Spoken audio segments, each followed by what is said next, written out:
alikuwa anathamini maisha ya watu wengine, pamoja na mambo mengine yote ya utani, kushereheshana.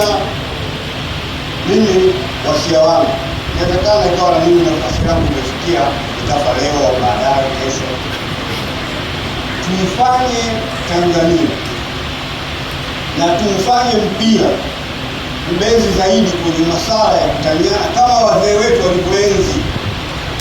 Hakuna mambo ya uadui, hakuna mambo ya ugomvi, hakuna mambo ya uhasama. Mpira ni kwa ajili ya kuchagizana, kupongezana, na ndivyo ambapo mzee pale 4 ways pale ulikuwa ukienda kwenye meza yake, watu wa timu zote walikuwa wataka.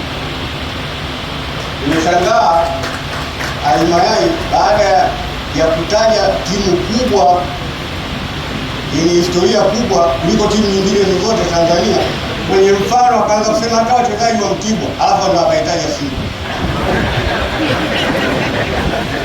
Simba ni timu kubwa sana na ina mambo mengi makubwa. Haya mambo mengine haya yanayotokea sasa hivi ni wakati tu, lakini bahati nzuri umesema jambo moja, kwamba kumbe walikuwa wachezaji nasubiri get collection ili mlipo mishahara. Ushukuru haya yanayotokea sasa hivi, maana hizo bakuli zimeendelea sana.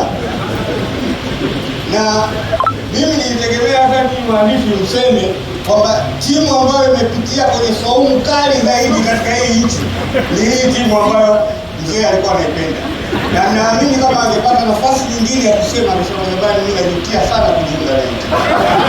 Jamani, nawapa pole waombolezaji wote, watoto wake na wana familia wote. Tukubali, hii ni familia ya mpira, tutakuwa pamoja, tumejuana kwenye mpira, lakini maisha yetu yanakuwa extended mpaka huko katika level ya familia. Tuendelee kushirikiana, tupendane.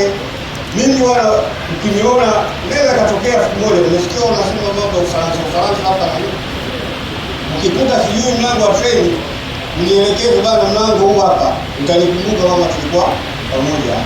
Lakini na wewe tena unaweza, kwa sababu bado unao umri kuendelea kuishi kibiolojia na fikra za mwanadamu, unaweza kuangalia vizuri, ukapima, ukaamia au kusita kupokea. Natakia mchana mwema na maandalizi mema na siku ya